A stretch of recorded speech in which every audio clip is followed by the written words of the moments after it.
Rough Point stands at the edge of Newport, Rhode Island, where the Atlantic crashes against rock. The Gothic Revival towers rise above the coastline. Stone walls face the ocean wind. The mansion commands one of the most dramatic settings in American architecture. Over 130 years of history have unfolded within its walls. Gilded Age fortunes built it. Economic collapse threatened it. One woman's wealth and foresight preserved it. But before it was a museum, before Doris Duke made it famous, before it survived the Great Depression when dozens of similar estates didn't, it was a construction site on Newport's most dangerous promontory. This is the story of how Rough Point was built, the Gilded Age competition that drove its creation, the architect who designed it for ocean exposure, the craftsman who raised stone walls against Atlantic storms, the fortunes that passed through its doors, the economic crisis that destroyed similar estates while Rough Point endured, the specific circumstances, financial and personal, that allowed this mansion to survive when others were abandoned or demolished. The building's history reveals how wealth structures determined which Gilded Age palaces lasted and which disappeared, how one heiress's preservation instinct changed a private residence into public heritage, how a mansion built for summer leisure became a museum, documenting the era that created it. If you're interested in architectural history and how America's grandest estates survived economic upheaval, please consider subscribing. I would also appreciate your thoughts in the comments on Newport's preservation efforts and the legacy of Gilded Age architecture. Let's begin with the world that made Rough Point necessary. Chapter 1. Gilded Age. Newport, the summer colony. Newport, Rhode Island, transformed between 1870 and 1890 from a quiet colonial port into America's most exclusive summer resort. The transformation was rapid and deliberate. Wealthy families from New York, Philadelphia, and Boston established summer residences along Newport's coastline. What began as modest seasonal houses evolved into competitive mansion building that would define the Gilded Age. The term cottage emerged as deliberate understatement. These were not cottages. They were palaces designed by leading architects, furnished with European art, staffed by dozens of servants. The Vanderbilts, Astors, and Belmonts built increasingly elaborate structures along Bellevue Avenue and Ocean Drive. Each new mansion attempted to surpass previous ones in scale, cost, and architectural ambition. Mrs. Caroline Astor controlled Newport's social hierarchy through her list of the 400, supposedly the number of people who could fit in her ballroom. Inclusion on this list determined social standing. Exclusion meant irrelevance regardless of wealth. The competition for social position drove architectural excess. Families built mansions partly for summer residence, partly for social display, entirely for competitive positioning within the narrow world of America's wealthiest families. Newport's appeal combined several factors. The location offered ocean access and cooling breezes that made summers more comfortable than inland cities. The rocky coastline provided dramatic building sites. The existing infrastructure, including the Newport Casino Social Club and Bailey's Beach Bathing Association, created ready-made social venues. Most importantly, Newport's isolation from commercial activity allowed the wealthy to create a world separate from business concerns. The summer season followed predictable patterns. Families arrived in late June after closing their Fifth Avenue mansions or Philadelphia townhouses. The season extended through August, occasionally into early September. Days were filled with structured social activities. Coaching parades displayed elaborate horse-drawn carriages. Afternoon teas rotated between cottages. Evening dinners required formal dress and careful attention to social precedents. Balls and entertainments provided opportunities for display and evaluation. The architectural styles varied, but shared certain characteristics. Most mansions drew on European precedents, particularly French chateaux, Italian Renaissance palaces, or English manor houses. The styles suggested old-world aristocracy adapted to American circumstances and American fortunes. The buildings were constructed with the finest materials available. Limestone, marble, and granite formed exterior walls. Imported woods, gilded plasterwork, and European craftsmanship filled interiors. The scale of these establishments required enormous staff. A typical Newport cottage employed 30 to 50 servants during the summer season. Cooks, maids, footmen, laundresses, gardeners, coachmen, and maintenance workers kept households functioning. Below-stairs operations were complex enterprises, managing provisioning, meal preparation, cleaning, and the constant entertaining that defined the season. The economic foundation supporting Newport's excess was industrial wealth. The Vanderbilts controlled railroads. The Astors owned New York real estate. The The Belmonts managed banking operations. This was new money, recently acquired through business, rather than inherited through generations. The mansion building represented both enjoyment of wealth and assertion of legitimacy. If the old aristocracy had castles, the new American wealthy would build equivalent structures. By the late 1880s, Newport had established itself as the undisputed center of American high society. Building a mansion there became essential for families seeking recognition among the nation's elite. The coastline filled with increasingly elaborate structures. Ocean Drive and Bellevue Avenue became showcases of architectural ambition and competitive wealth display.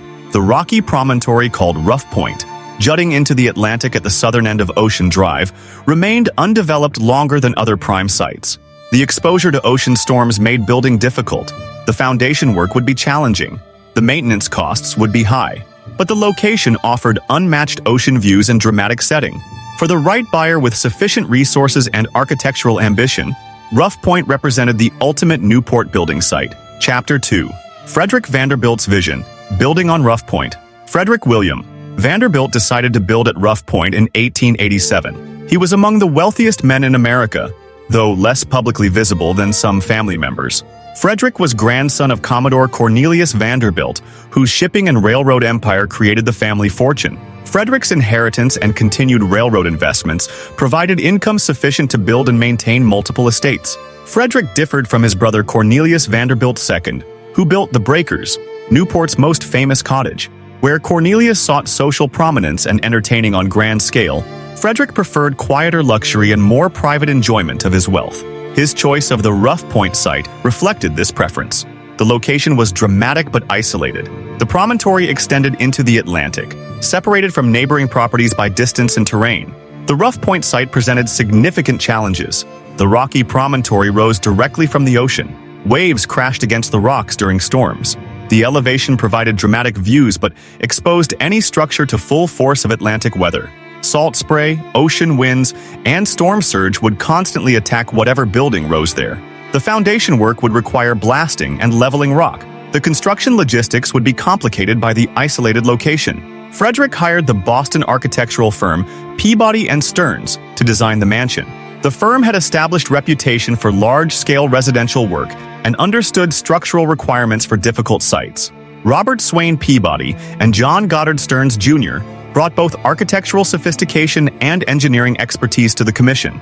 The design they developed drew on English manor house precedents. The style was Gothic Revival with Tudor elements. The plan formed an H shape, creating two interior courtyards and allowing ocean views from multiple rooms.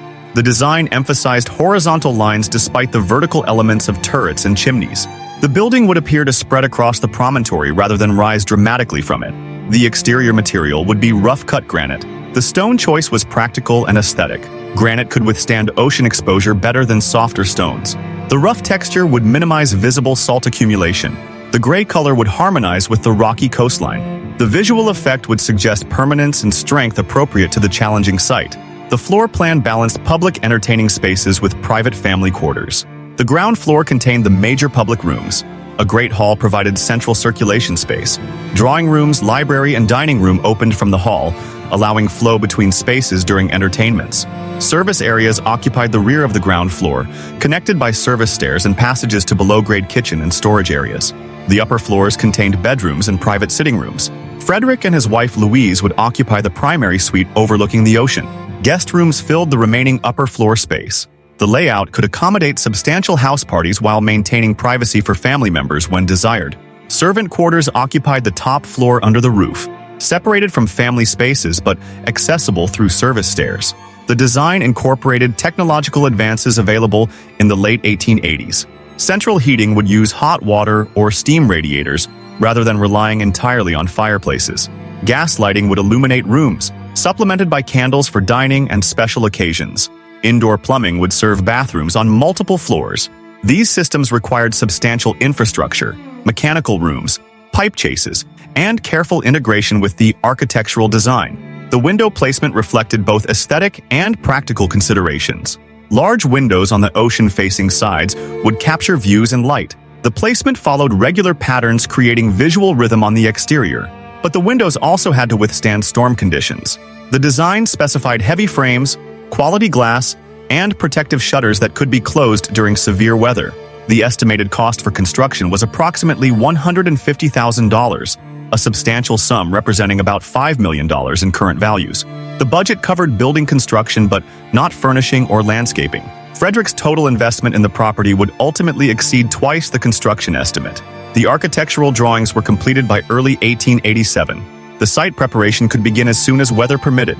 The construction timeline was estimated at 3 to 4 years. Frederick wanted the mansion completed for the 1891 summer season. The schedule was ambitious but achievable with adequate resources and favorable weather. The Rough Point Commission represented typical Gilded Age mansion building: wealthy client with specific site, established architectural firm, substantial budget, compressed timeline. The project would employ hundreds of workers over multiple years. The result would be permanent monument to Frederick Vanderbilt's wealth and taste, positioned at one of Newport's most dramatic locations. Chapter 3. Construction, Stone, Labor, and Ocean Winds. 1887-1891. Construction began at Rough Point in the spring of 1887. The first phase required preparing the site for building. The rocky promontory needed leveling in some areas, excavation in others. Workers used explosives to blast away rock where the foundation would sit. The blasting was careful and controlled.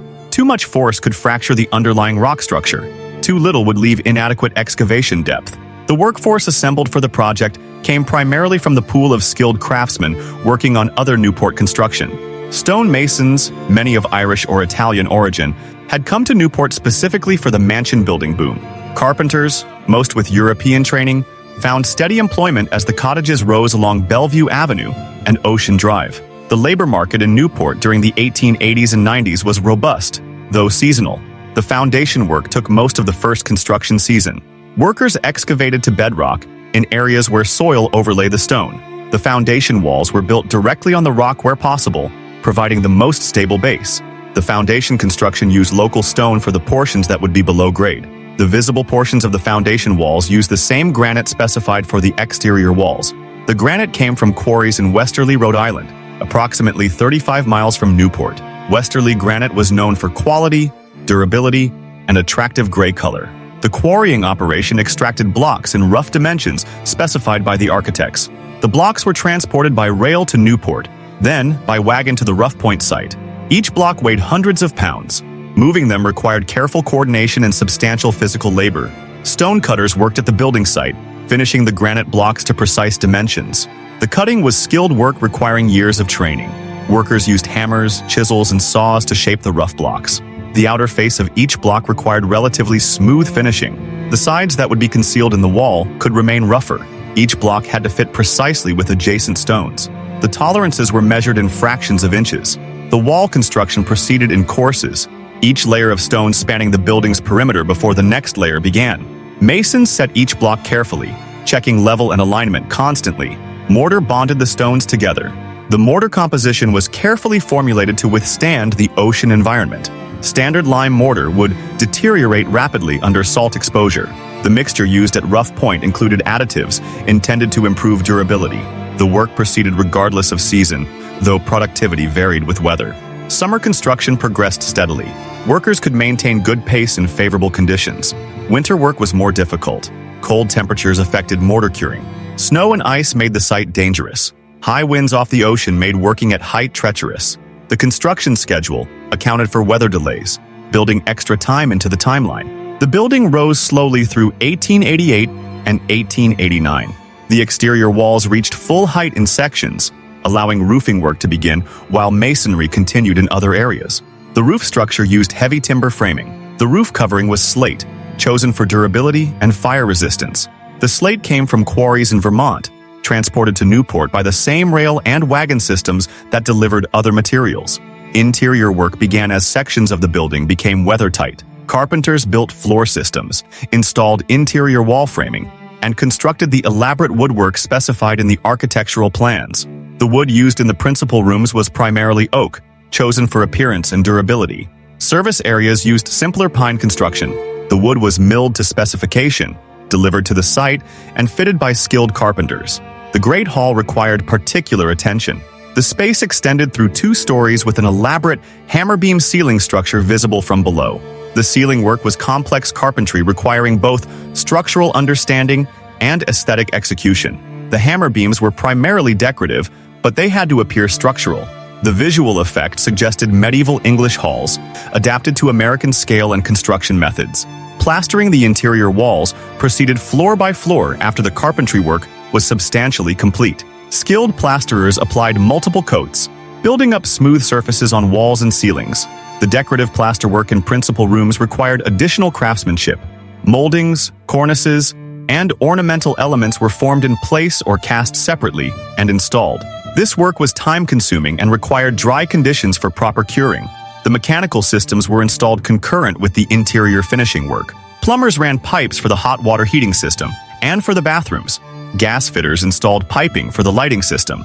The work required careful coordination to conceal pipes and maintain the architectural integrity of finished spaces. Pipe chases were built into walls. Mechanical equipment was located in basement spaces where noise and appearance were less important. By 1890, the building was essentially complete structurally. The exterior walls stood finished. The roof was in place, windows and doors were installed. The interior was moving toward completion, though finishing work would continue into 1891. The construction had proceeded approximately on schedule despite the challenging site and occasional weather delays. The completed mansion measured approximately 100 feet across the front facade and extended roughly 140 feet deep. The building contained approximately 40 rooms, though the exact count varied depending on how small service spaces were counted. The structure represented approximately 120,000 square feet of floor area across 3 main levels plus attic and basement spaces. The construction had employed an average of 60 to 80 workers daily during peak periods. Over the 4-year construction period, several hundred individual craftsmen and laborers contributed to the project. Most were paid daily wages. Skilled masons and carpenters earned approximately $3 to $4 per day. Unskilled laborers received roughly $2. The wage rates were standard for Newport construction during the period. The total construction cost came close to the original estimates, approximately $150,000. Additional costs for landscaping, furnishing, and various modifications brought Frederick Vanderbilt's total investment to nearly $300,000. The amount represented substantial wealth, but not unusual for major Newport cottages during the peak of Gilded Age construction. Chapter 4. The Vanderbilt Years. Life at Rough Point. Frederick and Louise Vanderbilt occupied Rough Point for the first time during the summer season of 1891. The mansion functioned as their primary summer residence, though they maintained other properties including an estate in Hyde Park, New York, and a townhouse in Manhattan. The pattern was typical for wealthy families of the period. Different seasons meant different residences, each fully staffed and maintained year-round regardless of occupancy. The staff required to operate Rough Point was substantial. During the summer season when the Vanderbilts were in residence, approximately 35 to 40 servants worked at the estate. The hierarchy was strict and defined. A butler managed the male household staff and oversaw dining service. A housekeeper supervised the female servants and managed interior maintenance. A cook directed kitchen operations with assistance from kitchen maids and scullery workers. The staff structure reflected the division between family spaces and service areas. Family members and guests occupied the principal rooms and bedrooms. Servants moved through separate passages and used service stairs to avoid being prominently visible. The below-grade areas contained the working heart of the household. A large kitchen occupied substantial space. Adjacent rooms provided storage for food, china, silver, and linens. A servants' dining hall allowed staff to take meals together but separate from the family. The daily operation of the mansion followed established patterns. Mornings began early for servants. Fires were lit in rooms that required them. Breakfast was prepared and served at times specified by the family. Guest bedrooms were serviced while occupants were at breakfast. The house was cleaned according to regular schedules. Different rooms received attention on different days, but the public spaces were maintained constantly. The Vanderbilts used Rough Point primarily for private enjoyment, rather than large-scale entertaining. Frederick preferred smaller gatherings and valued the relative privacy the isolated location provided. Dinner parties accommodated 12 to 20 guests comfortably. The dining room could seat more if necessary, but intimate gatherings were more common. The guests were typically other wealthy families from the Newport summer colony, visiting for an evening or occasionally staying for several days. The principal rooms served distinct purposes. The Great Hall functioned as central circulation space, but also as informal gathering area. The drawing rooms accommodated afternoon callers and evening gatherings before dinner. The library provided quiet space for reading and correspondence. The dining room was used only for formal meals. The arrangement allowed multiple activities to occur simultaneously without interference. The ocean views were central to Rough Point's appeal. Large windows in the major rooms framed views of the Atlantic. The terrace allowed outdoor access with ocean breeze and sound of waves. Frederick reportedly spent considerable time on the terrace, particularly in the mornings and late afternoons when light and temperature were most pleasant. The isolation from neighboring properties meant the views were unobstructed, and the setting felt private despite the mansion's scale. Maintenance of the building was constant and expensive. The ocean exposure meant salt spray accumulated on windows and exterior stonework. Regular washing was necessary to prevent deterioration and maintain appearance. The window frames required periodic repainting. The roof and gutters needed inspection and repair after storms. The mechanical systems required maintenance and occasional replacement of components. The cost of maintaining Rough Point exceeded the operating costs of the Vanderbilt's other properties due to the harsh environment. The grounds required attention proportional to the building. Gardeners maintained plantings despite the challenging conditions. The salt air limited what could grow successfully. Hardy shrubs and carefully selected trees provided some landscaping, but the rocky site resisted extensive garden development. The approach drive required maintenance. The seawall protecting the property from storm surge needed periodic inspection and repair. The seasonal pattern meant the mansion sat largely empty for 8 or 9 months each year. A reduced staff remained through winter to maintain the building and prevent deterioration. Heat was maintained at minimal levels to prevent freezing of pipes. The furniture was covered. Shutters were closed against winter storms. The winter maintenance staff typically numbered 6 to 8 individuals, sufficient to monitor the property and address immediate problems but not to maintain the full operation. The Vanderbilt's use of Rough Point continued through the 1890s and into the early 1900s. The pattern remained consistent. Summer residence from late June through August. Occasional visits in shoulder seasons when weather permitted. Winter closure with minimal staff. The mansion served its intended purpose as prestigious summer retreat, providing the Vanderbilts with private oceanfront residence appropriate to their wealth and social position. Frederick Vanderbilt's health declined in the early 1900s. He spent less time in Newport as travel became more difficult. Louise continued to use Rough Point, but the couple's occupancy became less regular. By 1905, Frederick was considering selling the property. The maintenance costs were substantial. Their use of the mansion had diminished. Other Newport families were experiencing similar situations. The practical burdens of maintaining these enormous estates were becoming apparent even to their wealthy owners. The decision to sell Rough Point came in 1906. Frederick had owned the property for 19 years. The mansion had served well as summer residence, but the Vanderbilts' needs had changed. The sale would transfer Rough Point to new ownership and begin the next chapter in the building's history. Chapter 5. Changing Hands. William Bateman. Leeds purchases Rough Point. William Bateman Leeds. Sr. purchased Rough Point from Frederick Vanderbilt in 1906. The sale price was not publicly disclosed, but contemporary estimates suggested approximately $250,000. The amount represented modest appreciation over Frederick's total investment, not surprising given the specialized nature of such properties and limited potential buyer pool. Leeds was known as the Tin Plate King. His fortune came from consolidating tin plate manufacturing companies into American Tin Plate Company, which later merged into United States Steel Corporation. The consolidation made Leeds enormously wealthy. His fortune was estimated at approximately $50 million in the early 1900s, equivalent to over $1.5 billion today. He was among America's wealthiest industrialists during the period when industrial consolidation created unprecedented fortunes. Leeds was born in 1851 in Richmond, Ohio.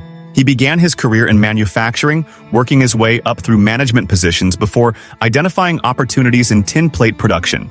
Tin plate was essential for canning and various manufacturing applications. Leeds recognized the industry's fragmentation meant inefficiency and opportunity. He systematically acquired competing companies, achieving economies of scale and market dominance. The strategy made him wealthy but also controversial. Critics called the consolidation monopolistic. Supporters argued it represented rational business organization. His personal life was notable for his marriage to Princess Xenia of Greece and Denmark. Xenia was born Princess of Russia, connected to the Russian imperial family. Her marriage to Leeds brought European aristocratic status into contact with American industrial wealth. The combination was not unusual in the Gilded Age. American fortunes sought social legitimacy through European connections. European aristocracy needed American money. Marriages bridged the gap. Leeds purchased Rough Point at the height of his wealth and social ambition. The mansion represented proper setting for someone of his financial and social position. The Newport cottage was essential credential for acceptance in America's highest social circles. Leeds had the money. Rough Point provided the setting.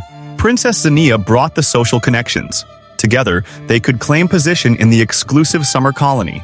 The Leeds family included William Bateman Leeds Jr., born in 1892. Young William grew up in extraordinary wealth. Rough Point became his summer home through his childhood and adolescence. The mansion's isolation and dramatic setting must have made strong impression on a young person.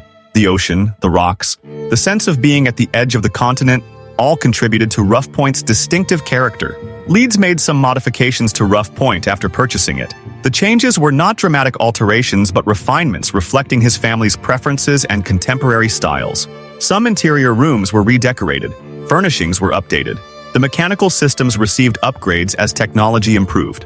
Electrical lighting was installed in the early 1910s, supplementing and gradually replacing the gas lighting. The electrical system required substantial wiring throughout the building and installation of generating equipment. The Leeds' use of Rough Point followed the established Newport pattern. Summer residence, winter closure, substantial staff during season, minimal maintenance crew off-season. The expense was considerable but sustainable given Leeds' fortune. The industrial investments generating his wealth continued producing income. United States Steel paid dividends. Other investments diversified the portfolio. The wealth structure could support multiple estates and the lifestyle they required. The social calendar during the Leeds years continued the established Newport routines. Dinners, teas, and social calls filled the summer season. Princess Xenia brought European sensibility to entertaining at Rough Point. The mansion hosted events combining American wealth with European aristocratic style. The mix was characteristic of the period when American society sought to create its own version of European aristocracy, while maintaining distinctly American character. The younger William Leeds experienced Rough Point during the final years of the Gilded Age's peak. The years before World War I represented the last period when the old patterns held without question. The social hierarchy seemed permanent. The summer colony appeared eternal. The great cottages suggested enduring monuments to wealth and taste. But changes were coming that would challenge all those assumptions. William B. Leeds Sr. died in 1908, only 2 years after purchasing Rough Point. His death was unexpected, and left his estate to be divided among his widow and son. Young William, only 16 at his father's death, would eventually inherit substantial wealth, but the immediate control passed to Princess Xenia as guardian. She continued using Rough Point through the next several years. The property remained in Leeds family ownership through the 1910s. Young William came of age and took control of his inheritance. He married, divorced, remarried. His life followed patterns common among wealthy heirs, marked by social prominence, substantial spending, and eventual dissipation of inherited wealth. But in the 19-teens, the fortune remained intact, and Rough Point continued serving as summer residence. The Leeds ownership represented transition period for Rough Point. The mansion remained private residence. The lifestyle it accommodated continued unchanged, but the underlying economic and social structures supporting the Gilded Age cottages were beginning to shift. World War I disrupted international trade and social patterns.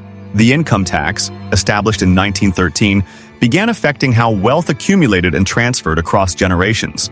The beginning of changes that would ultimately threaten these estates was becoming visible to careful observers. The Leeds family would eventually sell Rough Point, passing it to ownership that would prove crucial for the mansion's survival.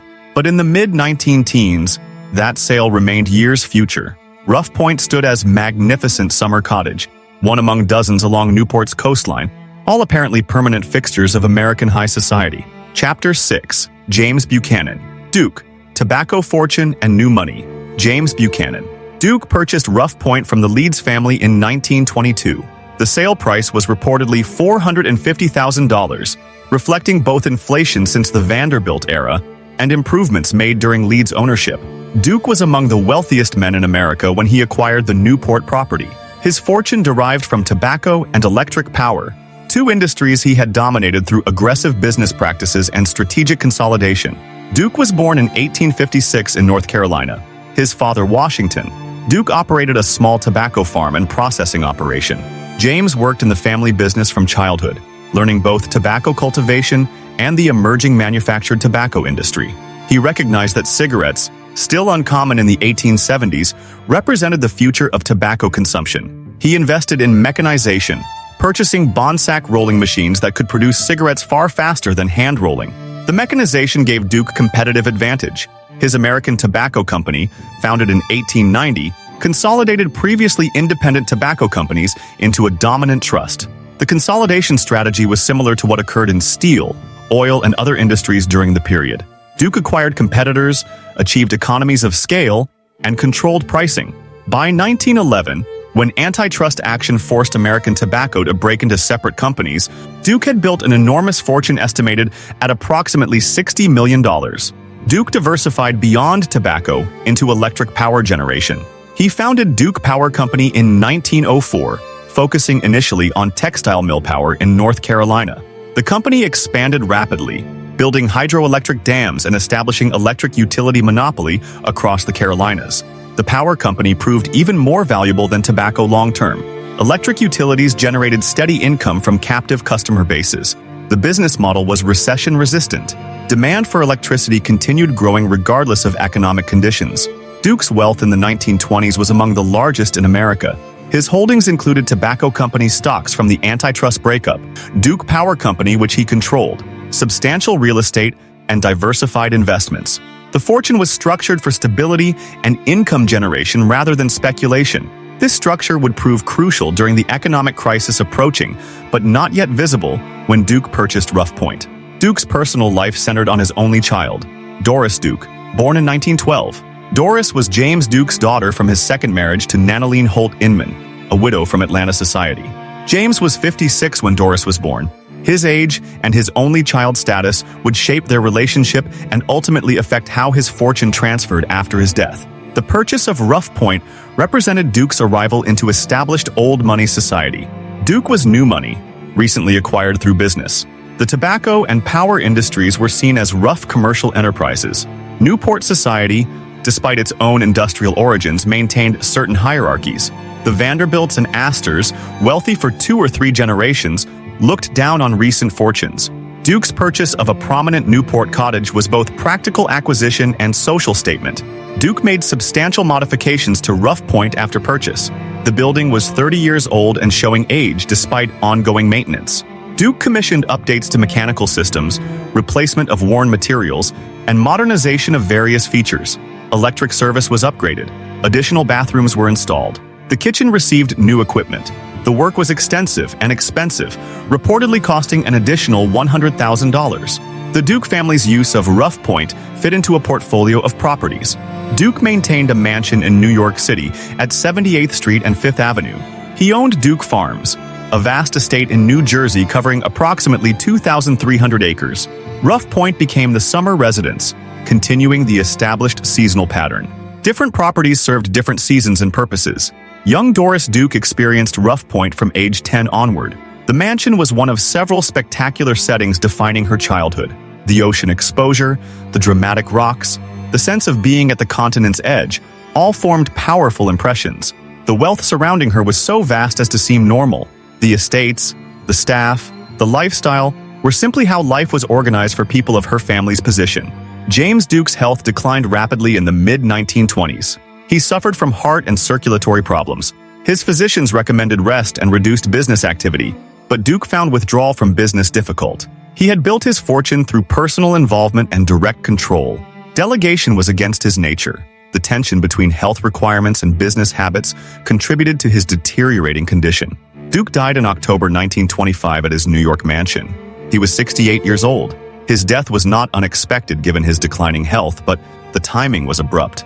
Duke had been making business decisions until shortly before his death. His will had been updated periodically, but the final version was executed only months before he died. The will created substantial trust funds. The primary beneficiary was Doris Duke, age 12, at her father's death. The trust structure was complex, designed to preserve capital while providing income. Doris would receive income from the trust immediately. She would gain direct control of principal when she turned 21 in 1933. The amount was staggering. Estimates varied, but Doris Duke's inheritance was approximately $80 million, equivalent to over $1.5 billion today. The inheritance made Doris Duke one of the wealthiest individuals in America. She was a child, but her wealth exceeded that of most adults. The fortune came with both opportunity and burden. The money provided freedom and options beyond most people's imagination, but it also brought scrutiny, complexity, and responsibility. Managing such wealth required sophisticated understanding of business, investment, and legal structures. The trust that held Doris Duke's inheritance was carefully structured. The trustees were experienced businessmen and attorneys.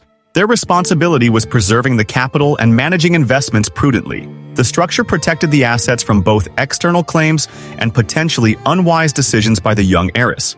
The income generated by the trust was substantial, providing more than enough for any conceivable lifestyle expenses.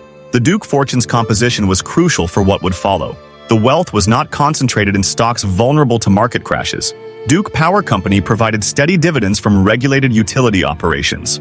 Tobacco company stocks, while subject to market fluctuations, represented ownership of profitable ongoing businesses. Real estate holdings included income-producing properties. The diversification across asset types and industries provided stability that pure stock portfolios lacked. James Duke's vision for his daughter's inheritance emphasized preservation over growth. The trust instructions specified conservative investment approaches. The goal was maintaining capital and generating income, not maximizing returns through aggressive strategies. This conservative approach would prove fortunate as economic conditions deteriorated in the late 1920s and early 1930s. Rough Point passed into Doris Duke's ownership as part of her inheritance. The mansion was one among several properties, but it held special significance. The Newport cottage represented a rival into old money society, something James Duke had sought. For young Doris, Rough Point would become a summer retreat throughout her life, outlasting other properties and eventually becoming the most publicly significant of her estates. Chapter 7. A Young Heiress. Doris Duke inherits everything. Doris Duke was 12 years old when her father died. The inheritance that passed to her was among the largest in American history. The trust structure meant she received income immediately but would not control principal until age 21. The arrangement provided both protection and frustration. Protection because 12-year-olds lack capacity to manage complex fortunes. Frustration because Doris was intelligent, strong-willed, and increasingly aware of the wealth that was hers but not yet under her control. Her mother, Nanaline Duke, assumed guardianship responsibilities. Nanaline was 43 when James died. She was experienced with wealth and society but not with business management. The trust provisions reflected James Duke's understanding that Nanaline could manage household and social matters but should not control business decisions. The trustees managed investments and financial matters. Nanaline managed properties and Doris's upbringing. The relationship between Doris and her mother was complex and would deteriorate over time. Nanaline represented conventional society expectations. She wanted Doris to become proper society woman, marry appropriately, and live within the established patterns of wealthy families. Doris was increasingly independent, intellectually curious, and resistant to conventional expectations. The tensions were manageable during Doris's adolescence but would intensify as she approached and passed age 21. Rough Point remained the Duke family's summer residence through the late 1920s.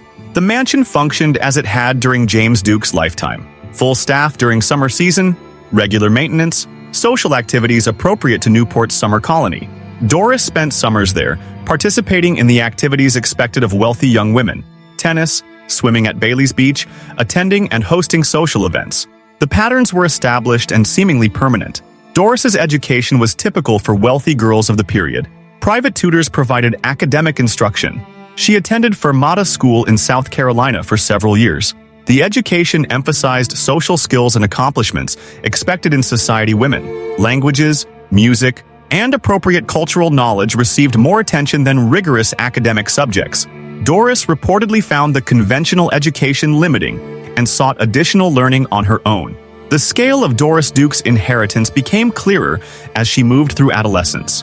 The trust generated income estimated at approximately $4 million annually. The amount was extraordinary.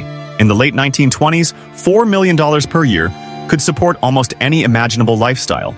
Doris could maintain multiple estates, travel extensively, pursue any interest, support any cause, all without affecting principal. The fortune included more than just Rough Point. Duke Farms in New Jersey was the largest property, covering several thousand acres with multiple residences and extensive grounds. The Fifth Avenue mansion in New York provided city residence. Other properties included land holdings in North Carolina, near the Duke family's origins. Each property required staff and maintenance. The costs were substantial but easily covered by the trust income. The business holdings generating the income were diverse. Duke Power Company was the largest single asset. The company held monopoly over electric service in much of the Carolinas. The business was growing as electrification expanded. The regulated utility model meant predictable returns. Tobacco company stocks provided dividends from profitable, established companies. Real estate generated rental income. The diversification meant no single investment dominated the portfolio. The trust structure specified conservative investment philosophy. The trustees were instructed to preserve capital and generate income. Aggressive growth strategies were explicitly discouraged. The approach reflected James Duke's belief that great fortunes could be lost through speculation and poor judgment. The conservative mandate would prove crucial as economic conditions deteriorated in 1929 and after. Doris Duke's social position during her teenage years was unusual. She was enormously wealthy but still a minor under her mother's control. She was part of high society but also somewhat apart from it. The wealth created distance. Most people, even other wealthy individuals, related to her wealth rather than to her as person. The dynamic was isolating despite constant social activity. Newport society was changing in the late 1920s. The summer colony remained active, but some families were finding the expense burdensome. Maintaining the great cottages was enormously expensive. Property taxes were increasing. Staff wages were rising. Some families quietly reduced their Newport presence or considered selling properties. The changes were subtle in the late 20s, but they would accelerate dramatically after 1929. Doris Duke turned 17 in 1929. 4 years remained until she would gain control of her inheritance. Those 4 years would see dramatic economic and social changes. The stock market crash in October 1929 would begin the Great Depression. Fortunes would be lost, lives would be disrupted. The wealthy world that seemed so permanent would prove fragile. But the specific structure of the Duke fortune would allow it to survive conditions that destroyed others. Rough Point entered the 1930s as private summer estate of one of America's wealthiest families. The mansion was approximately 40 years old. The building was well maintained and regularly used. The property seemed secure. Nothing suggested the challenges approaching would threaten the estate's survival. But the economic crisis beginning in 1929 would test every assumption about wealth, security, and the permanence of Gilded Age institutions. Chapter 8, October 1929. The market crashes and Newport trembles.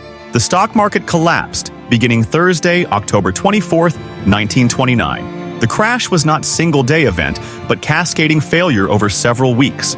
Thursday's panic, known as Black Thursday, saw unprecedented selling. The following Tuesday, October 29th, brought even worse declines.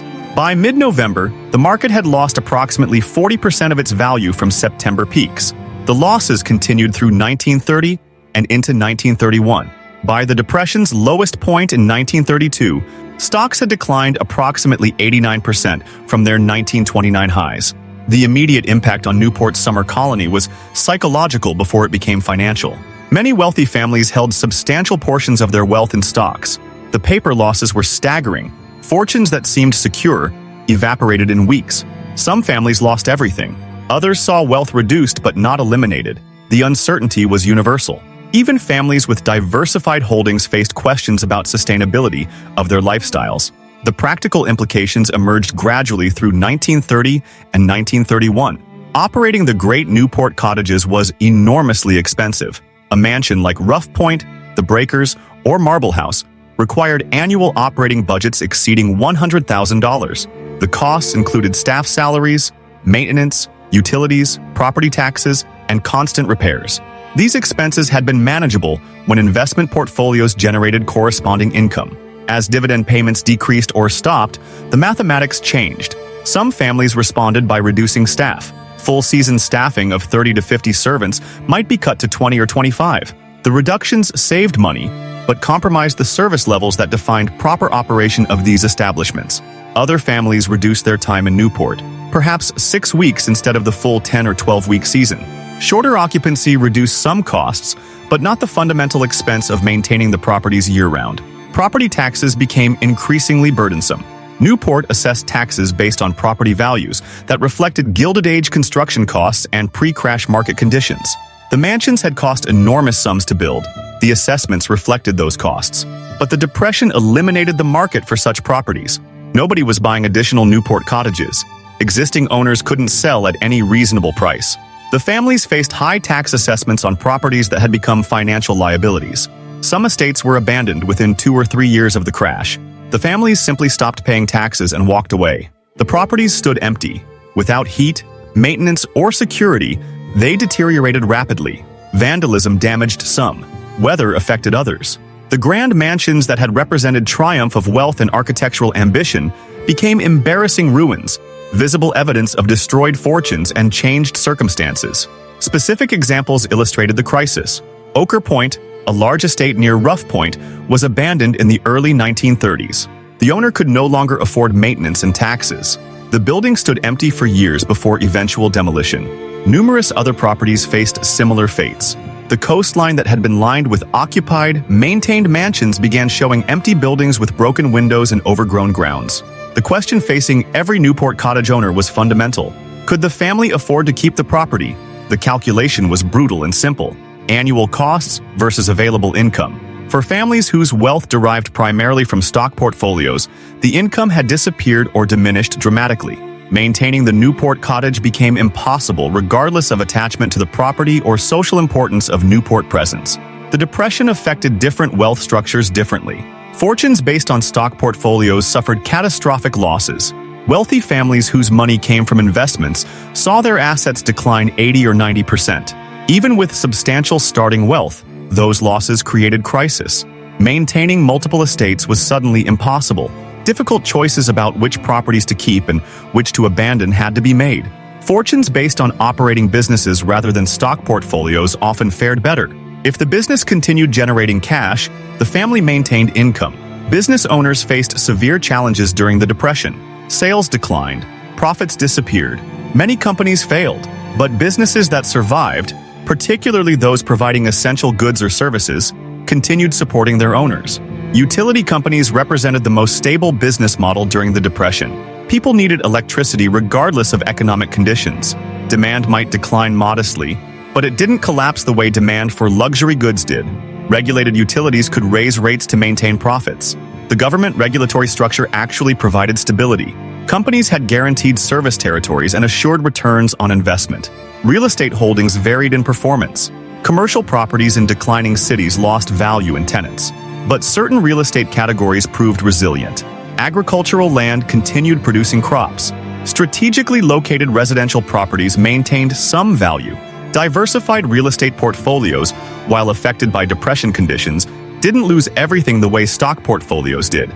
Newport's summer season in 1930 showed the first obvious effects. Some families didn't come. Others came for shorter periods.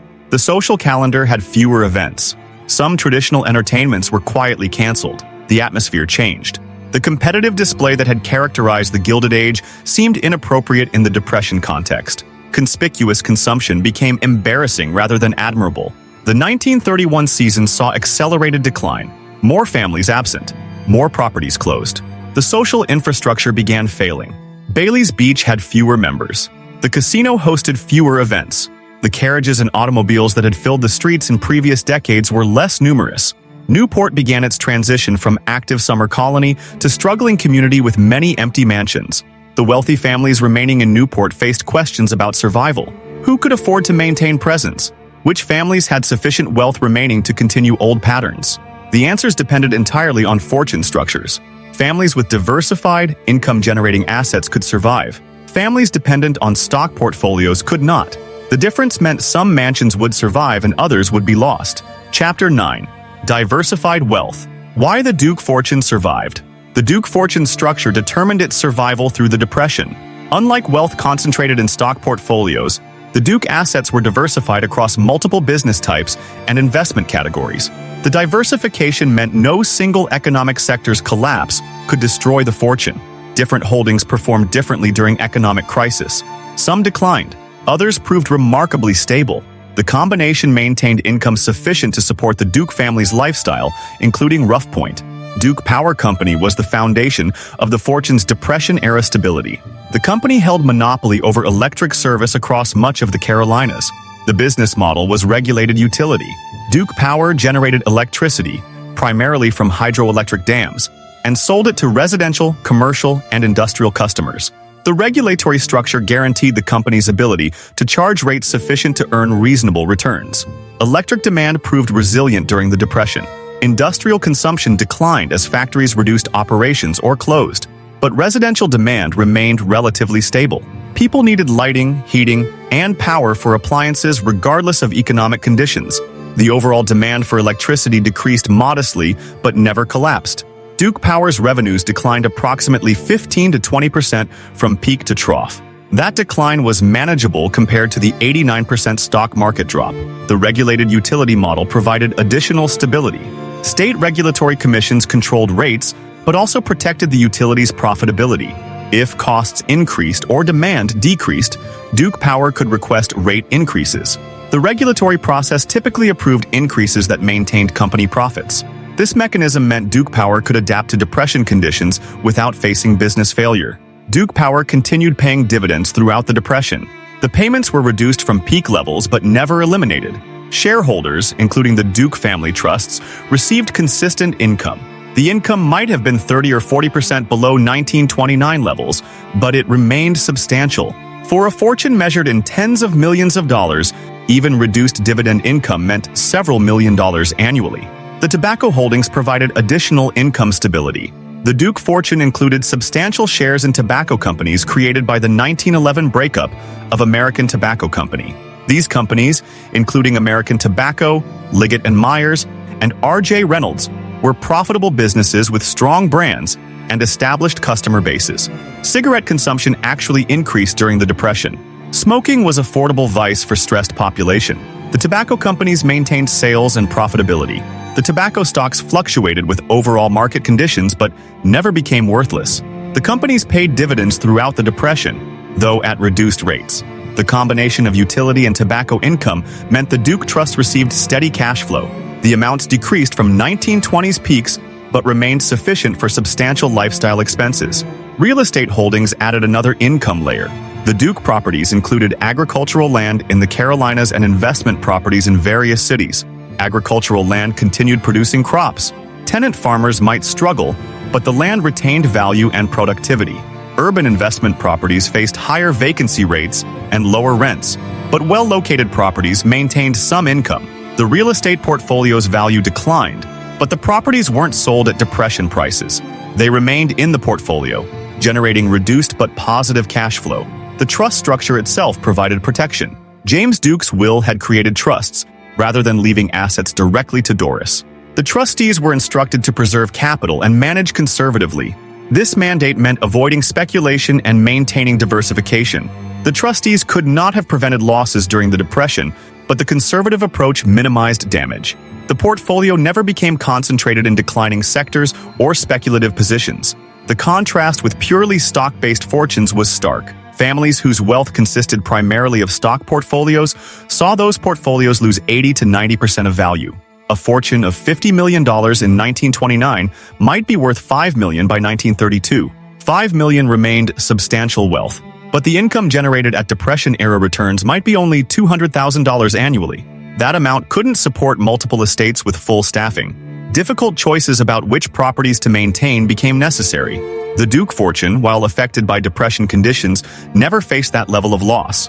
The diversification across utilities, tobacco, real estate, and conservative investments meant the total portfolio might have declined 30 to 40%. That decline was significant, but not catastrophic. A fortune of $80 million declining to $50 or $55 million still generated income of several million annually. That income could support the Duke properties, including Rough Point. The age of the fortune also mattered. The Duke wealth was relatively new, created in James Duke's lifetime. There hadn't been multiple generations of division through inheritance. Doris Duke was sole heir. The fortune wasn't fragmented among numerous family branches. The concentration meant the full income supported one family's expenses rather than being divided among cousins and distant relatives. The timing of Doris Duke's inheritance was fortunate in one sense. She gained control in 1933, after the worst market declines. The portfolio she inherited had been through the crisis. The losses had occurred, but the surviving assets were stable, income-producing holdings. She wasn't taking control at market peak only to watch it collapse. She inherited a depression-tested portfolio that had demonstrated resilience. The trustees' conservative management through the crisis protected the inheritance. They didn't panic sell at market bottoms. They maintained diversification. They focused on income generation rather than capital appreciation. The approach meant the portfolio participated less in 1920s gains, but also suffered less in 1930s losses. The trade-off proved beneficial. By 1933, when Doris gained control, the Duke fortune's structure was clear. Duke Power Company remained profitable and dividend-paying. Tobacco stocks had stabilized. Real estate holdings generated income. The total portfolio, while reduced from peak values, was sound. The income was sufficient to maintain properties, staff, and lifestyle. Rough Point could continue functioning as summer residence because the underlying wealth structure supported it. Chapter 10. Maintaining the Palace. Rough Point. Through the Depression. Doris Duke turned 21 in November 1933. The age milestone gave her control over her inheritance. The trust structure ended. The assets transferred directly to her ownership. She could make decisions about properties, investments, and lifestyle without trustee approval. The freedom was absolute. The responsibility was equally absolute. The fortune was hers to manage or mismanage. One of her first decisions concerned Rough Point. The mansion represented significant annual expense. Maintaining the building, operating during summer season, keeping minimal staff during winter, all cost substantial money. In 1933, with Newport's summer colony greatly diminished and many mansions abandoned, the question was practical and urgent. Should Rough Point be kept or abandoned? Doris chose to keep Rough Point. The decision reflected both financial capacity and personal attachment.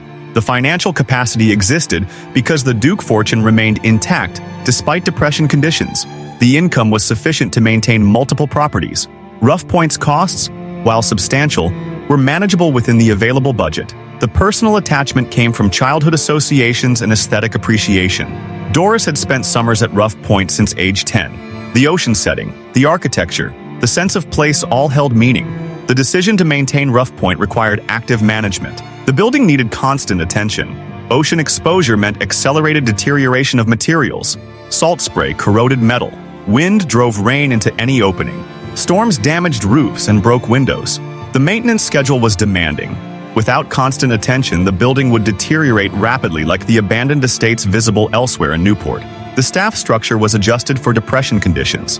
The full summer staff of 35 to 40 servants was reduced to approximately 25 to 30. The reduction saved money but maintained essential functions. Cooks, maids, and maintenance workers remained. Some specialized positions were eliminated. The household could function adequately with the reduced staff, though not at the elaborate service levels of the 1920s. The winter maintenance staff was essential despite the house being largely unoccupied. Approximately 8 to 10 workers remained through winter months. Their responsibilities included heating to prevent freeze damage, monitoring for leaks or storm damage, basic security, and ongoing repair work. The winter staff costs were significant but necessary. Without winter maintenance, one severe season could cause damage requiring expensive repairs. Property taxes represented another major expense. Newport assessed Rough Point at substantial value, reflecting its size and oceanfront location. The annual tax bill was several $1,000s. In Depression context, when property values had collapsed and many owners couldn't pay taxes, Doris Duke's ability to pay was unusual. The payment kept the property in good standing and avoided the tax delinquency that forced some estates into foreclosure. Maintenance priorities focused on systems and structures essential for building survival. The roof received regular inspection and immediate repair of any damage. A leaking roof could cause catastrophic interior damage. The foundation and seawalls required monitoring. Ocean storms could undermine foundations if not properly maintained. The mechanical systems, heating and plumbing, needed service to prevent failure that could cause freeze damage or flooding. Cosmetic maintenance was sometimes deferred. Interior painting could wait. Decorative elements could be repaired later. The grounds could be maintained at basic level rather than showcase standard. These deferrals saved money without compromising building integrity. The distinction between essential and deferrable maintenance was carefully managed. Essential work was done immediately. Deferrable work waited for better economic conditions or accumulated until enough work justified bringing in contractors. The comparison with neighboring estates was striking. Several properties near Rough Point were abandoned during the 1930s. The building stood empty with no heat, no staff, no maintenance. Windows broke in storms. Roofs leaked. Interiors were damaged by water and weather. Vandals sometimes entered abandoned buildings and caused additional damage. The decay was rapid and visible.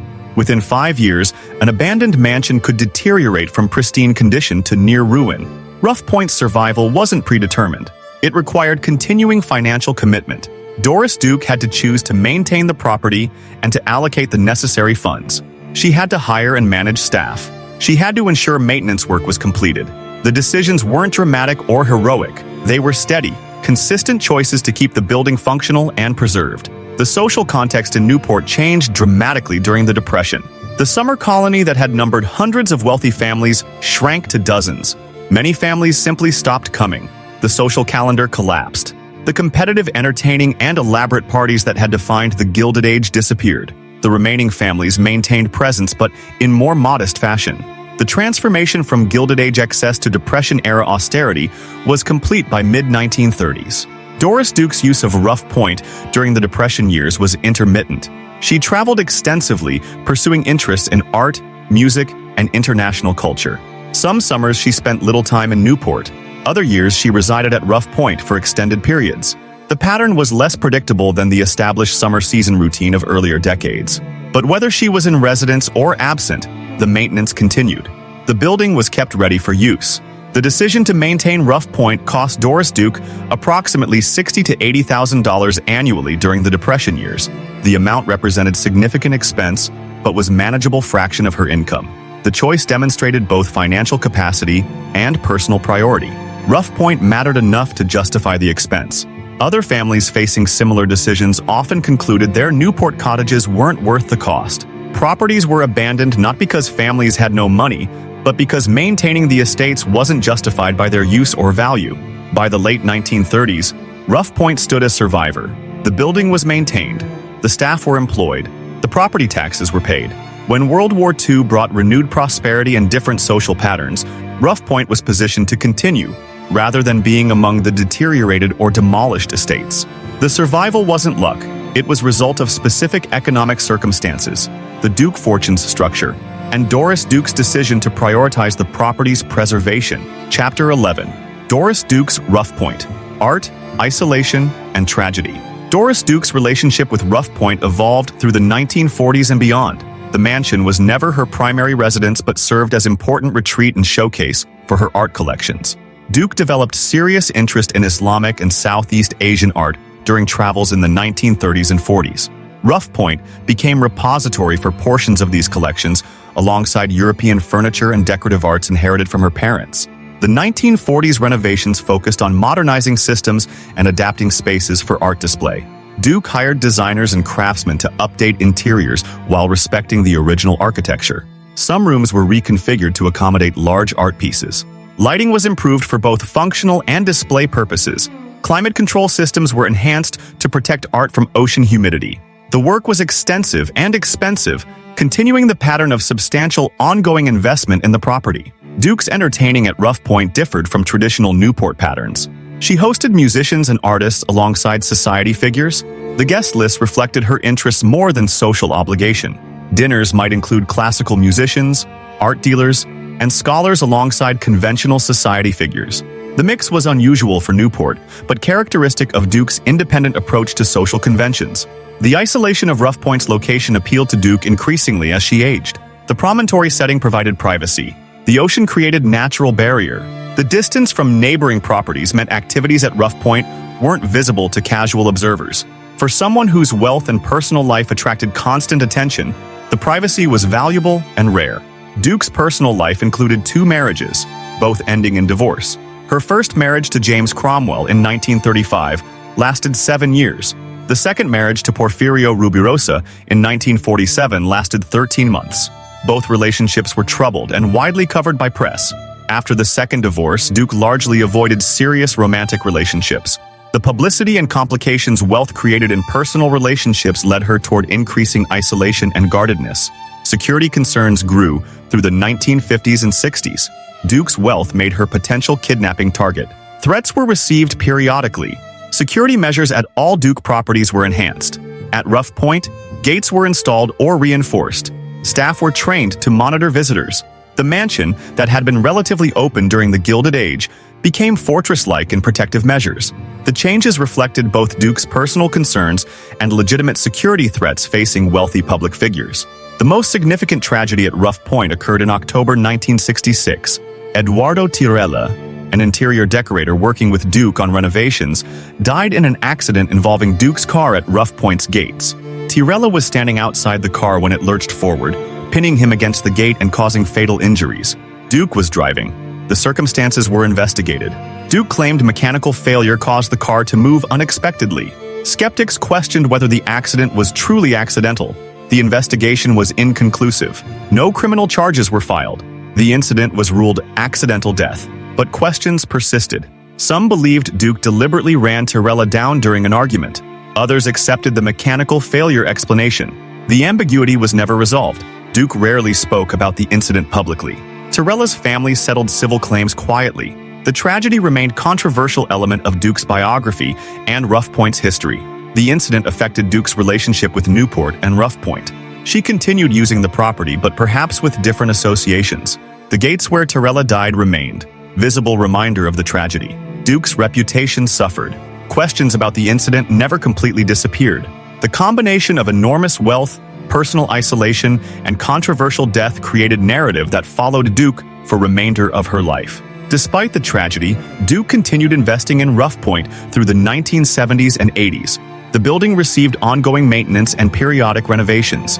Systems were updated as technology improved. The art collection rotated as Duke acquired new pieces and moved works among her various properties. Rough Point remained an important part of the property portfolio, though Duke spent less time there as she aged.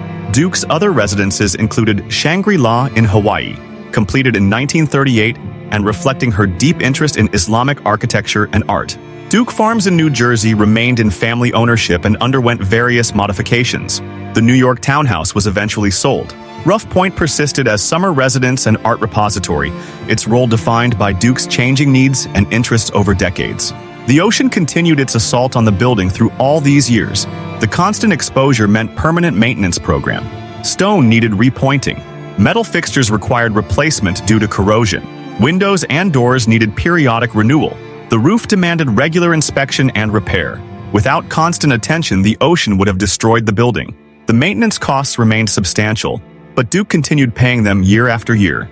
By the 1980s, Rough Point was over 90 years old. The building had survived economic depression, World War, social change, and personal tragedy. The structure remained sound because of consistent maintenance and ongoing investment. Duke was 70 years old in 1982. Her wealth, while still substantial, was probably reduced from peak levels through inflation and lifestyle spending.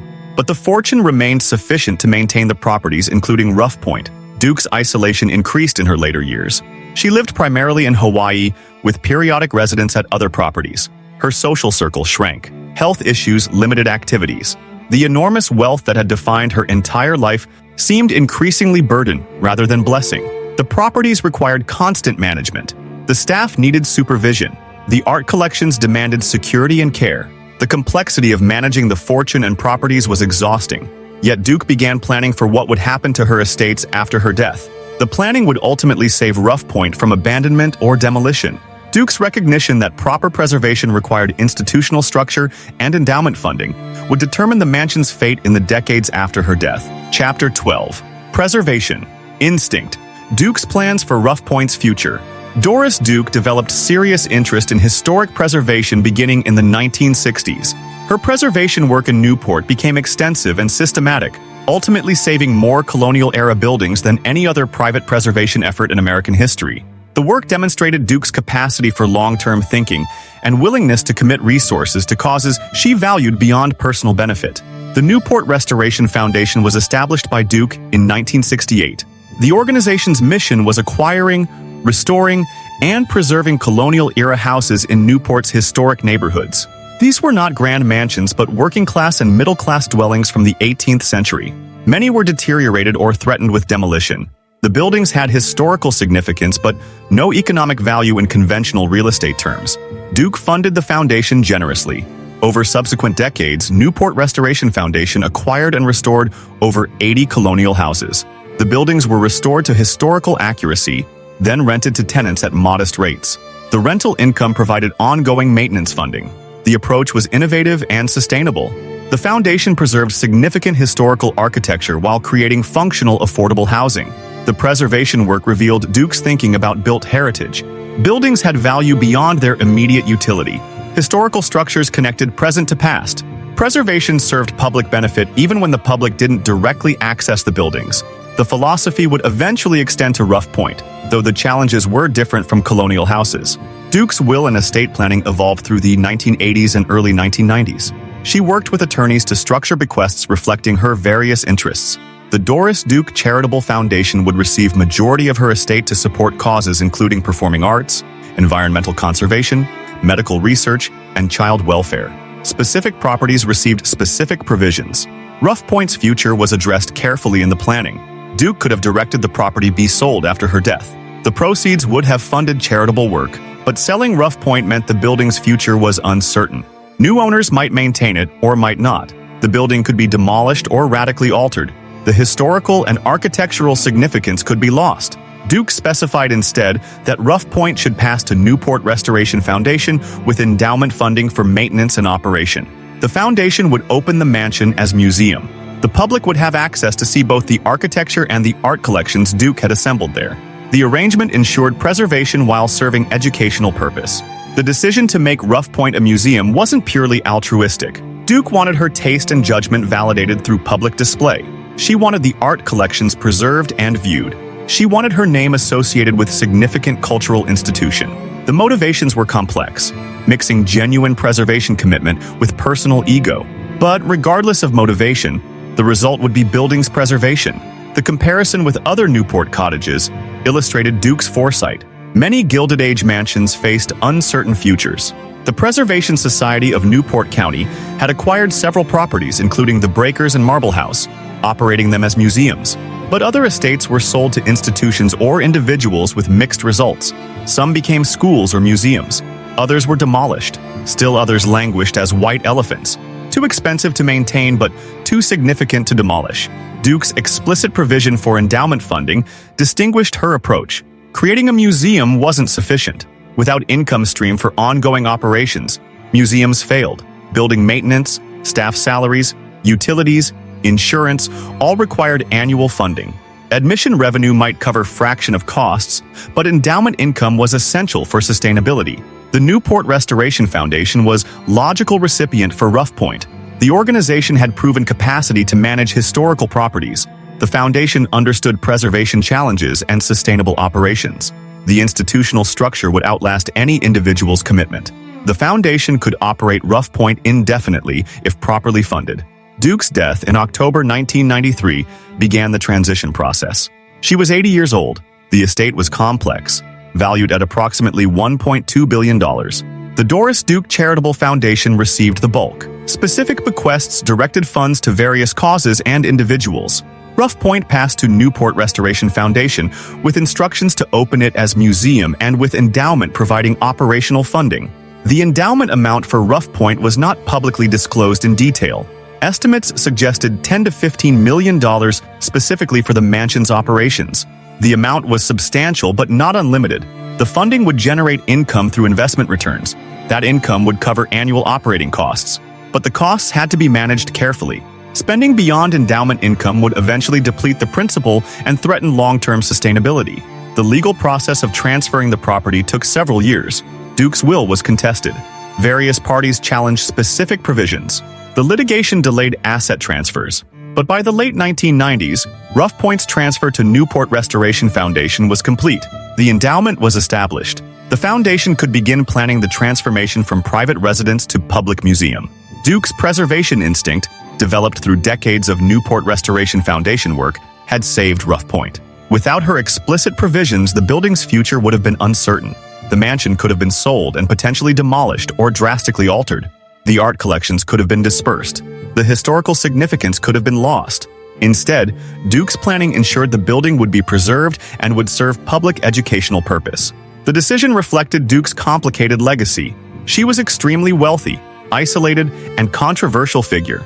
But she also understood the importance of preserving historical architecture and making art accessible to public. Rough Point would become monument both to her wealth and taste and to her commitment to preservation and public access to cultural resources. Chapter 13. From Private Palace to Public Museum. The Newport Restoration Foundation began planning Rough Point's transformation to museum immediately after receiving clear title in the late 1990s. The task was substantial. The building had been private residence for over 100 years. Converting it to public museum required physical modifications, curatorial planning, operational systems, and regulatory compliance.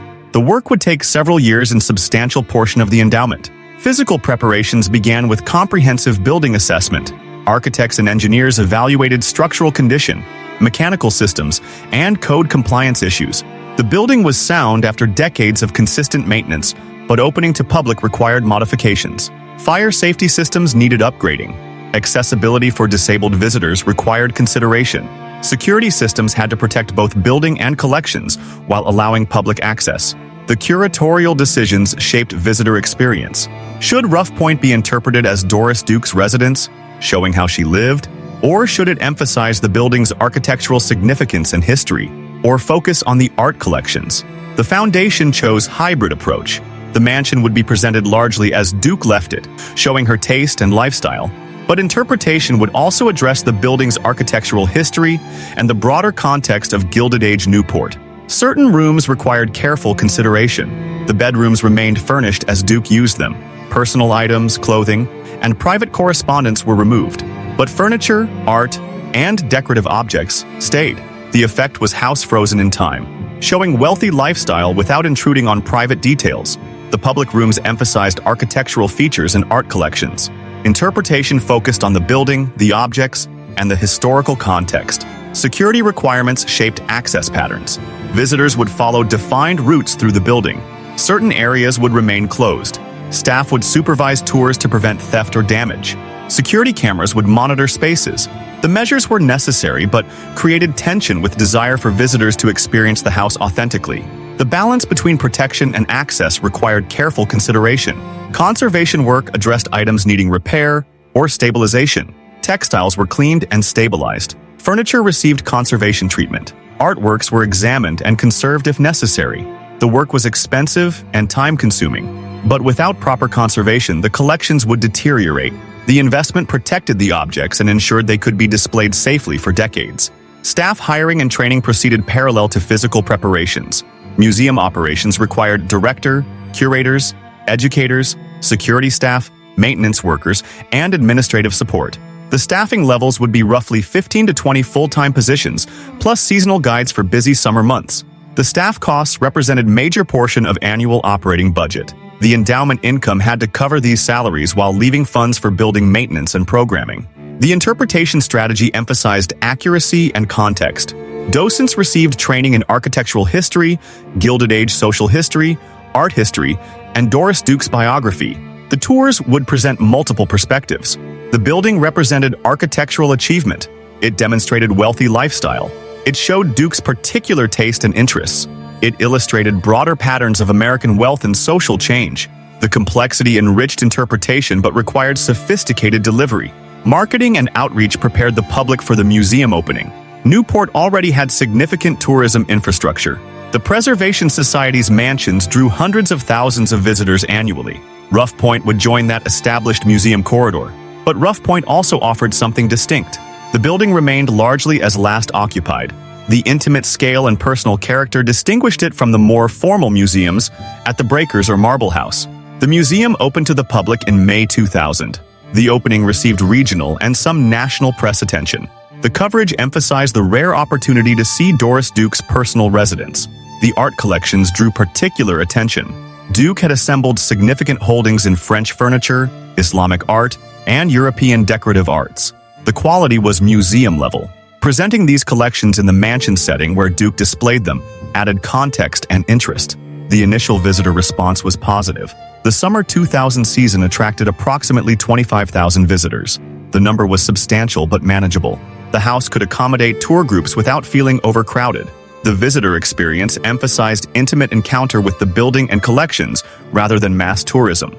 The approach fit both the foundation's mission and the building's character. The admission fees were set to generate revenue while remaining accessible. The pricing was comparable to other Newport mansions. Adult admission was approximately $15 in 2000. The revenue from admissions covered roughly 20 to 30% of annual operating costs. The remainder came from endowment income. The financial model was sustainable but not generous. Any significant expense increase or revenue decrease could create problems. The transformation from private residence to museum was successful but incomplete. The building functioned as museum. The public had access. The collections were displayed and interpreted, but certain tensions remained unresolved. How much should be said about controversial aspects of Duke's biography? How should the tragedy of Torella's death be addressed, if at all? How personal should interpretation become? These questions would continue evolving as the museum matured and as society's expectations for institutional transparency changed. The estate grounds required decisions about access and maintenance. The immediate area around the building was accessible to visitors. The lawns and terraces could be viewed, but the extensive grounds weren't fully open. The cliff walk that runs along Newport's coast passes by Rough Point. The relationship between the private estate and the public walkway had been contentious during Duke's lifetime. As museum, Rough Point had to balance property rights with public access expectations. Within 2 years of opening, Rough Point was established presence in Newport's museum landscape.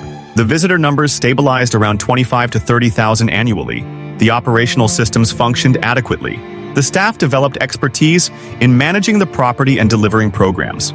The building that had been private residence for over a century was successfully functioning as public museum, achieving the preservation goal Doris Duke had specified in her estate planning. Chapter 14. Maintaining a mansion. The economics of oceanfront preservation. The Doris Duke Foundation Endowment for Rough Point provided the financial foundation for museum operations. The endowment principal was approximately $10 to $15 million, though the exact figure was not publicly disclosed. The amount was substantial, but not unlimited. The endowment had to generate sufficient income to cover all ongoing costs while preserving principal for long-term sustainability. Investment returns determined available income. In favorable market conditions with returns of 6 to 8% annually, the endowment might generate $600,000 to $1,200,000 per year. In poor market years, returns might be half that amount. The variation created planning challenges. The foundation had to budget conservatively, assuming lower returns to avoid spending beyond sustainable levels. Annual operating costs for Rough Point were estimated at approximately $700,000 to $900,000 in the early 2000s. The amount covered staff salaries, utilities, insurance, routine maintenance, and basic operations. Staff costs represented the largest single category, approximately 50 to 60% of total budget. 15 to 20 full-time equivalent positions at modest wages still created substantial annual payroll. Building maintenance represented the second major cost category. The ocean exposure meant constant deterioration. Salt spray corroded metal. Wind drove rain into any opening. Freeze-thaw cycles damaged stone. The maintenance schedule was demanding. Annual costs for routine maintenance averaged approximately $150,000 to $200,000. But those figures didn't include major repairs or system replacements. Major repairs occurred periodically and created budget challenges. Roof replacement might cost $300,000. Repointing exterior stone could require $500,000. Replacing windows throughout the building might cost $400,000. These large projects couldn't be funded from annual operations budget. They required building capital reserves over time or securing additional grants or donations. The endowment structure made capital projects difficult. The income was committed to annual operations. Building reserves meant spending less than income in some years, but operational pressures made that difficult. Staff needed raises to keep pace with inflation. Utility costs increased. Insurance premiums rose. The pressure to spend all available income was constant. Creating reserves for future capital needs required discipline and sometimes accepting deferred maintenance. Visitor revenue provided important but insufficient income. Admission fees generated approximately $150,000 to $250,000 annually, depending on visitor numbers. The amount covered perhaps 20 to 30% of operating costs. Gift shop sales, special event rentals, and other miscellaneous revenue added modest additional amounts. But the museum couldn't operate on earned revenue alone. Endowment income was essential. The comparison with other historic house museums illustrated common challenges. Many house museums struggled financially. Operating costs exceeded revenue. Endowments were insufficient or non-existent. Deferred maintenance accumulated until buildings required massive interventions. Some museums closed. Others reduced hours or staff. Still others merged with larger institutions to achieve financial sustainability. Rough Point's endowment made it financially stronger than many peers, but challenges remained. Climate change created increasing concerns for oceanfront properties. Sea level rise threatened foundations and increased storm surge risk. More intense storms meant more frequent damage to roofs, windows, and exterior elements. The long-term threat was existential. If sea level rose sufficiently, the Rough Point site could become untenable. The timeline was uncertain, measured in decades rather than years, but the direction was clear. Adaptation strategies for climate challenges were expensive. Raising mechanical equipment above potential flood levels cost money. Improving drainage systems required investment. Creating more robust seawalls demanded major construction. The foundation had to plan for these adaptations while managing current operations. The competing demands created difficult choices about resource allocation. Chapter 15. Rough Point. Today, Legacy and Lessons. Rough Point functions today as house museum operated by Newport Restoration Foundation. The property welcomes visitors from spring through fall, providing access to both the mansion interiors and the oceanfront grounds. The presentation emphasizes the building's architectural significance, Doris Duke's collections, and the broader context of Newport's Gilded Age history. The house that survived depression, war, and social change now serves educational purpose while remaining substantially as Duke left it. Visitors enter through the same doors that received Frederick Vanderbilt, William Leeds, and eventually Doris Duke. The entrance hall retains its impressive proportions. The principal rooms display furniture and decorative arts Duke collected. The arrangement reflects her taste and her curatorial approach. The experience approximates visiting during Duke's residence, though the presence of tour groups and interpretive signage marks the transition to museum function. The collections visible throughout the house represent Duke's sophisticated engagement with decorative arts. Islamic ceramics, Southeast Asian textiles, European furniture, and Chinese porcelain demonstrate breadth of her interests and quality of her acquisitions. The objects are displayed in furnished room settings rather than gallery arrangements, maintaining residential character while allowing examination of significant pieces. The approach reflects Duke's vision for making her collections accessible without stripping away context. The contrast between Rough Point's preserved state and the fate of other Newport mansions is stark and instructive. Multiple comparable houses were demolished during the decades when Rough Point survived. The William Shepherd Wetmore Mansion on Bellevue Avenue was demolished in 1969. The Cornelius Vanderbilt House on Fifth Avenue in New York fell in the 1920s. Numerous other significant properties disappeared across the 20th century. The architectural loss was substantial and largely irreversible. Other houses survived through conversion that altered their character significantly. Several became schools, requiring modifications that compromised original interiors and changed the building's relationships to their sites. Some transitioned to museums early, ensuring architectural survival but ending residential use before the Depression. Rough Point's path was different. Continued private ownership and use through most of the 20th century, followed by museum conversion preserving both architecture and contents largely intact. The survival teaches specific lessons about architectural preservation. Resources matter fundamentally. Rough Point endured partly because Doris Duke could afford continued ownership when others could not. The wealth structure that survived depression provided income streams supporting ongoing maintenance. Without adequate resources, intentions toward preservation become irrelevant. Money does not guarantee preservation, but its absence almost guarantees failure. Intention matters alongside resources. Duke could have sold Rough Point at any point. She chose continued ownership and proper maintenance. The choice reflected both her appreciation for the property and her developing commitment to preservation generally. Resources enabled preservation, but choice directed resources toward that purpose. Other wealthy individuals with adequate means allowed properties to deteriorate through neglect or indifference. Duke's active engagement made the difference. The preservation required sustained commitment across decades.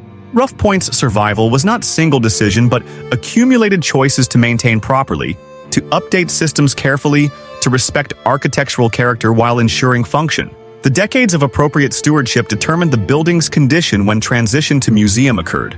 The house opened to the public in good condition because Duke had maintained it well through her lifetime. The irony is unavoidable. The mansion built for private wealth display during the Gilded Age survived Depression era, partially because of concentrated wealth it represented, then transitioned to public access through owner, whose privilege enabled preservation. The building symbolizes both inequality that created it and the preservation values that saved it. Both aspects are historically true and ethically complex. Rough Point's current role serves multiple purposes. The property provides access to significant architecture that would otherwise remain private. The collections offer educational opportunities for studying decorative arts and Duke's curatorial approach. The site illustrates Newport's Gilded Age history while acknowledging the social and economic structures that created and eventually threatened these properties. The interpretation attempts complexity appropriate to the subject. The continuing maintenance challenges are substantial. Coastal exposure continues causing damage requiring repair. Salt air corrodes. Wind and weather test all exterior elements. The building requires ongoing investment to prevent deterioration. The systems Duke updated now themselves require updating.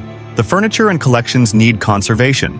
The endowment Duke provided generates income for this work, but the expenses are perpetual. Preservation is never complete, but requires continuous attention. Newport today maintains complex relationship to its Gilded Age past. The surviving mansions are major tourist attractions driving significant economic activity. The architectural heritage is simultaneously burden and asset, expensive to maintain but valuable for community identity and tourism economy.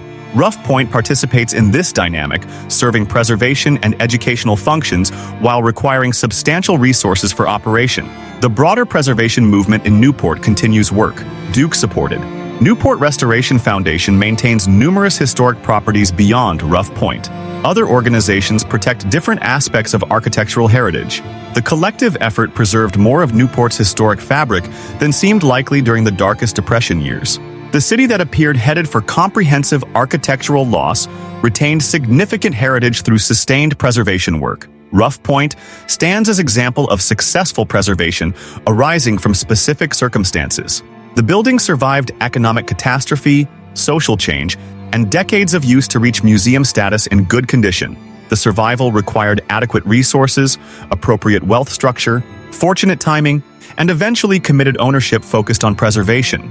The lessons are not universally applicable, but inform understanding of what architectural preservation requires. The mansion that rose on a rocky promontory in the 1880s remains substantially intact in the 21st century. The stone walls Peabody and Stearns designed still stand solid. The rooms Frederick Vanderbilt commissioned still function. The house Doris Duke preserved welcomes visitors who could not have entered during private ownership. The building's survival across 14 decades, through economic collapse and dramatic social change, resulted from specific circumstances operating together to permit endurance when many comparable structures failed. Closing. Rough Point stands today at the edge of Newport where the Atlantic meets stone. The mansion has witnessed 133 years of American history.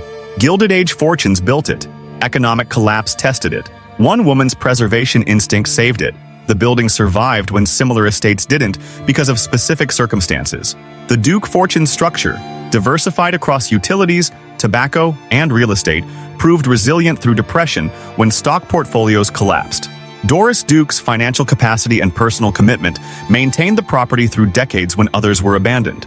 Her recognition that permanent preservation required institutional structure and endowment funding ensured survival beyond her lifetime. The transformation from private palace to public museum continues. The Newport Restoration Foundation manages the property as educational institution and architectural landmark. Visitors experience both the building's Gilded Age origins and its evolution through 20th century. The ocean continues its constant assault. The maintenance continues its constant response. The survival remains active achievement rather than passive state. Rough Point demonstrates that preserving historic architecture requires more than appreciation. It requires resources, commitment, planning, and institutional structures capable of sustaining effort across generations. The lessons learned from Rough Point's survival inform preservation efforts for other threatened historic properties. The mansion connects us to the era that built it, the crisis that tested it, and the decisions that saved it. The building stands as evidence that preservation is possible but never certain. Each generation must choose whether historic architecture matters enough to justify the cost of its preservation.